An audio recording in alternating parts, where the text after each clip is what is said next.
Welcome back for another video. I'm Eharbad, a free-to-play endgame player in Raid Shadow Legends. Today we're going to discuss how to build an arena support champion. So far we have looked at how to analyse our roster, narrowing the focus on which champions to build and use, and in the last video in this series we looked at how to build an offensive cleanser for a Go second team. The next key aspect is to have a solid support champion to improve our consistency. A champion to go after the cleanser. The best two support champions are Duchess and Siphi for this style of team, and I use Duchess in this slot most of all. I do prefer using a reviver with block debuffs as I think that adds consistency to the runs. However, there aren't that many champions that have this.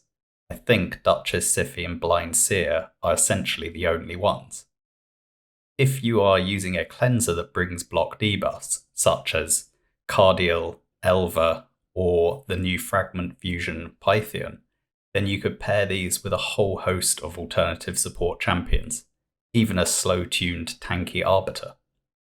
Other alternatives for the support role, I believe, could be Brogni, who has a block debuffs with increased attack and a great passive that gives the team some sustain, as well as a shield that is protected also, which is helpful against Uko.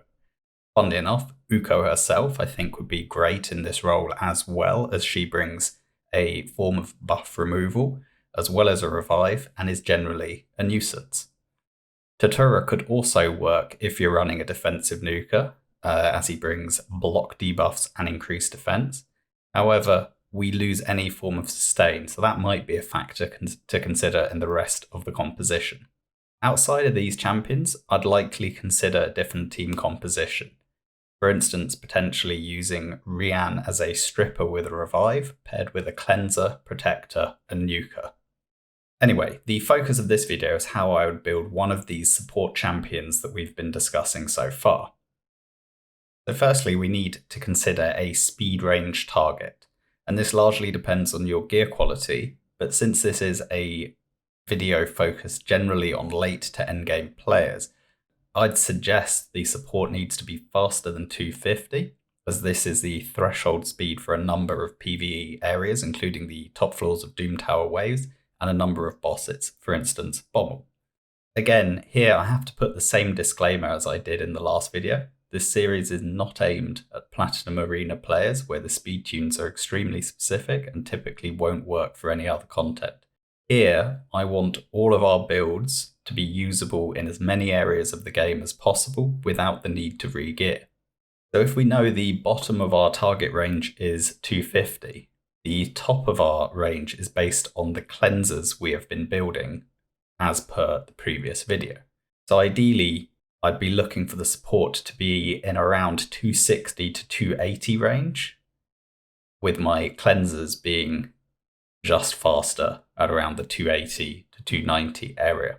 But perhaps you can't build your cleanser as fast as that, which is fine, and your range would be narrower and lower. For the rest of the video, I'm going to base this on my supports being between 260 and 280, with my cleansers a bit faster. In fact, if we have a quick look through the way that I've configured my account, I have Wither at 283 in a very similar build to what I showed in the previous video, where I've gone for speed above the 280 target, high effective HP, and then started to build resistance. I have Mithrala also at 283, and I have Elva at 280. So for me, the supports that I want to use going after these cleansers need to be slower than 280. And as I mentioned, I want to have a little bit of breathing room above the minimum boss speed, or rather the highest boss speed in PvE, excluding Sands, which is 250. So I want a bit of breathing room between that and the 280 for my cleanser, which is why I'm at the 260 to 280 speed range. As for what sets you want to use on your support champion, it largely depends on the support champion itself. We know Stone Skin is very appealing. However, if you're able to build your entire team in Stone Skin, then you probably don't need the cleanser. As for what sets we want to build these supports in, it really does depend on the support itself. We know Stone Skin is very appealing. However, if you're able to build your entire team in Stone Skin, then you probably don't need the cleanser anyway. So this whole idea about building a cleanser into support Nuka Protector kind of goes out the window.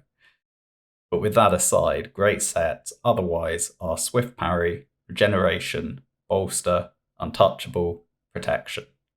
So those are really the sets that I would focus on building these supports in, either Stone Skin, Swift Parry, Regeneration, Bolster, or Immunity and Protection. In general, most of these supports do not need accuracy, so we're going to be focusing on balancing effective HP and pumping up the resistance as a tertiary stat.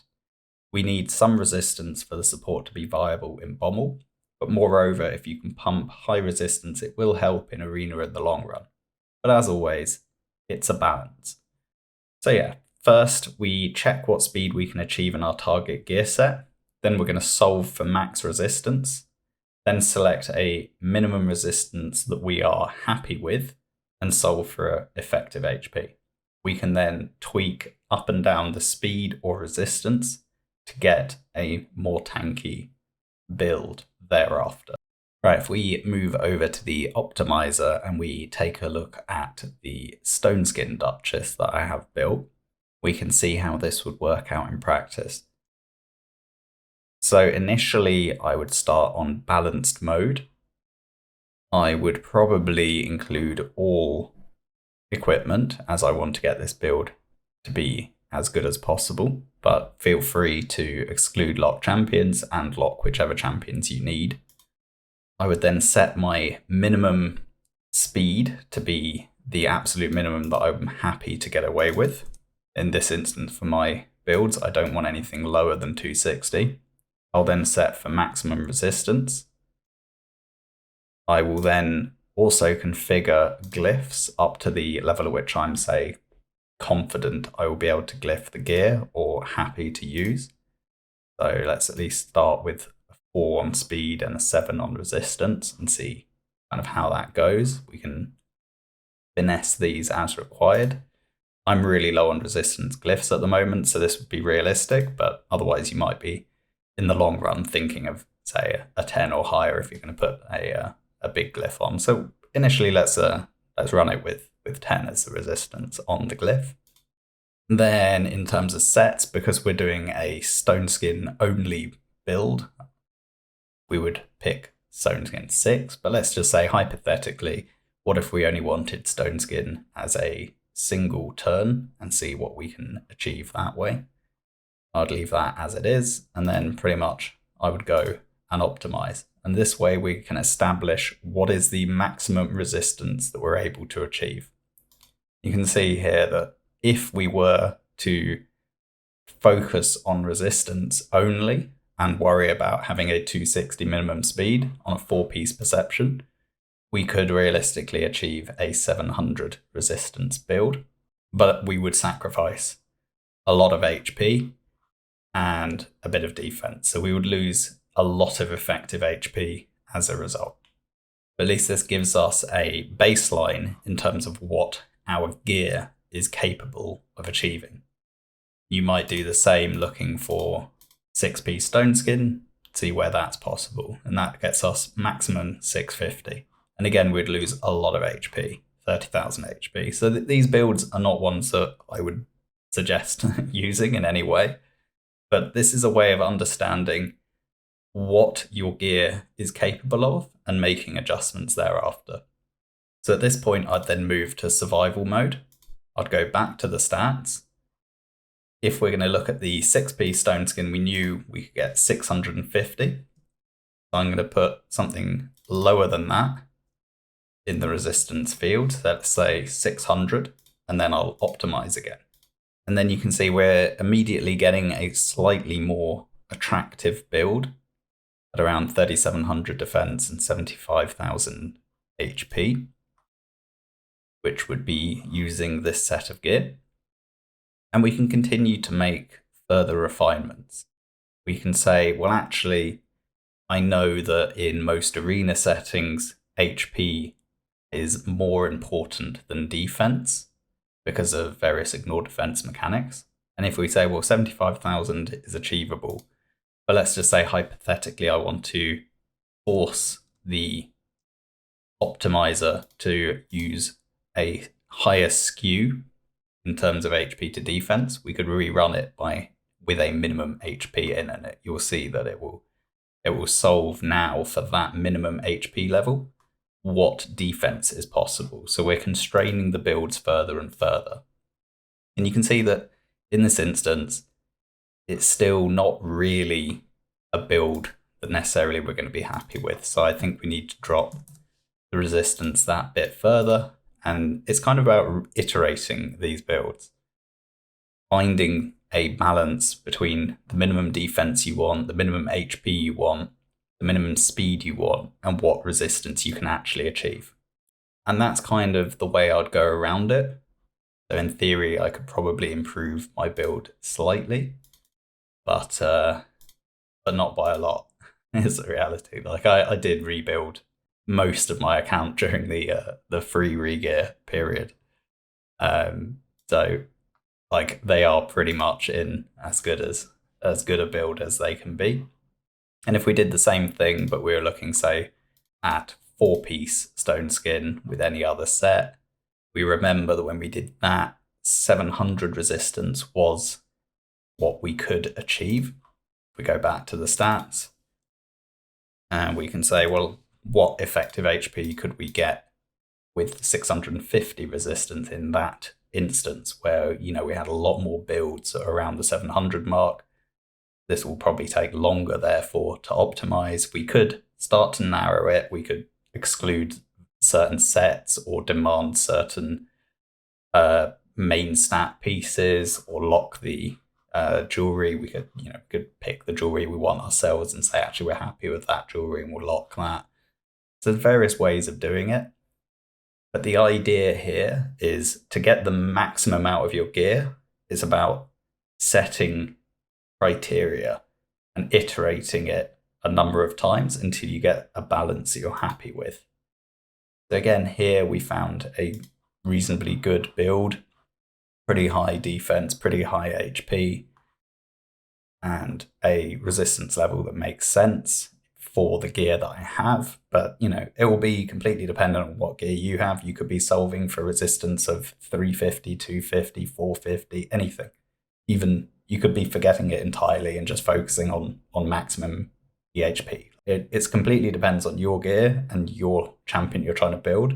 This is more about the process of iterating on the optimizer.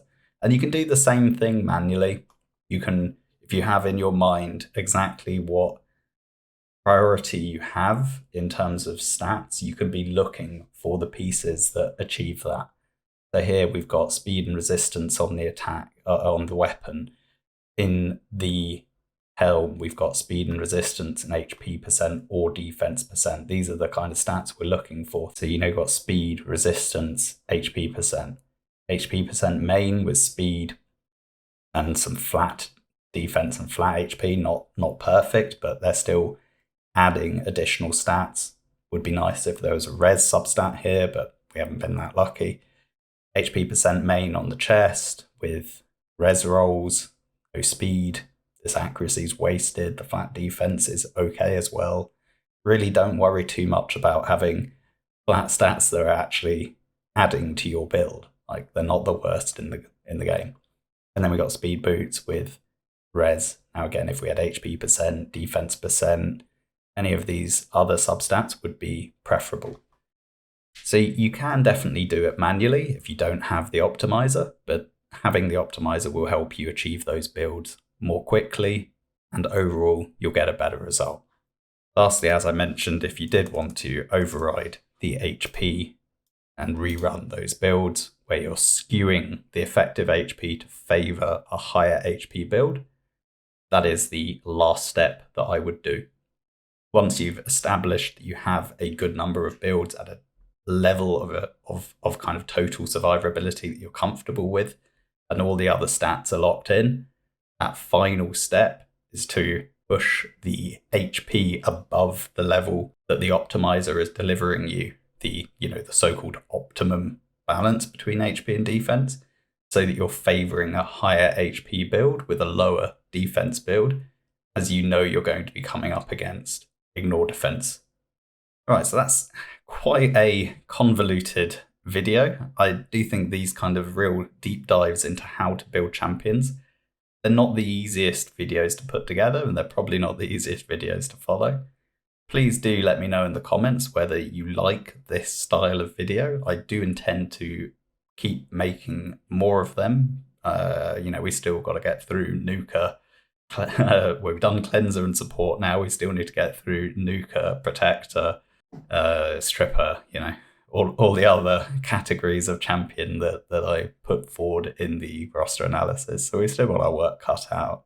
But hopefully you do find these videos interesting and helpful, and it'll help you on your path towards getting Romantu and pushing up those tag team arena rankings.